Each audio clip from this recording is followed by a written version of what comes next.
अस्सलाम वालेकुम मेरे प्यारे बहन भाइयों, मैं उम्मीद करती हूँ कि आप सब खैरियत से होंगे। अल्लाह पाक आपकी मुश्किलें परेशानियाँ दूर करे, आमीन सुम आमीन।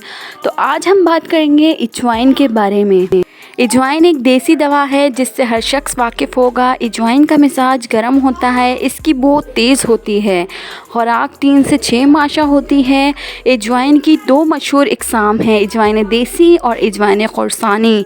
आज मैं आपको बताऊंगी अजवाइन के ज़रिए कैसे आप अपनी स्किन को खूबसूरत बना सकते हैं, अजवाइन के ज़रिए कैसे आप मोटापे का इलाज कर सकते हैं और आपको मोटापा कम करने की एक बेहतरीन नुस्खा बताऊंगी जिससे आप सिर्फ 1 महीने के अंदर अंदर कई किलो वज़न कम कर सकते हैं और अपने बालों के लिए बहुत हेल्दी होती है, आपके बालों को खूबसूरत बनाती है।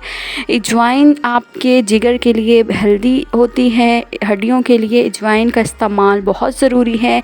अक्सर बूढ़े लोगों की और वैसे भी आजकल तो जवान की भी हड्डियां जो हैं वो ऐसे दर्द होता है, तो आप अजवाइन ज़रूर लिया करें इस कम मिक़दार में।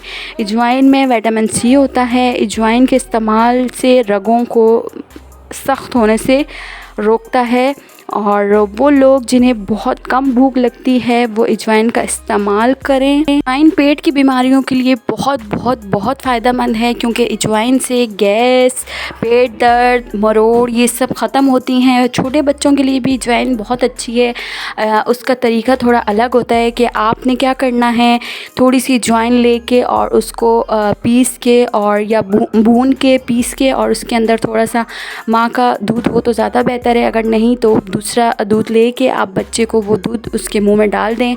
बच्चा रोता है, गैस होती है, मरोड़ होती है, तो उसके लिए भी बहुत फ़ायदेमंद है। और अजवाइन के अब मैं आपको बताऊंगी मोटापा कम करने के लिए जो मैं टिप बताऊंगी आपको, वो बहुत आपको फ़ायदेमंद देगी। आपने लेना है अजवाइन, काला नमक, काली मिर्च, तीनों को बराबर एक ग्राइंड कर लें, एक बराबर लेके सबको ग्राइंड कर लें और साफ़ बर्तन में रख दें और रोज़ाना रात को खाने के बाद ताज़े पानी के साथ आधे चाय का चम्मच ले लें। इंशाल्लाह ये आपको बहुत फ़ायदा देगी और आपका मोटापा 1 ही महीने के अंदर कई किलो कम हो जाएगा। और अजवाइन इन सब चीज़ों के लिए बहुत बेस्ट है। उम्मीद है कि आपको ये वीडियो अच्छी लगी होगी और वीडियो को लाइक, शेयर और सदके जारिया के तौर पर आगे भी शेयर कर दें, किसी को इससे फ़ायदा होगा। तो मिलते हैं किसी अच्छी और किसी न्यू टॉपिक पे, नई वीडियो पे। अल्लाह हाफ़िज़, अल्लाह निगहबान।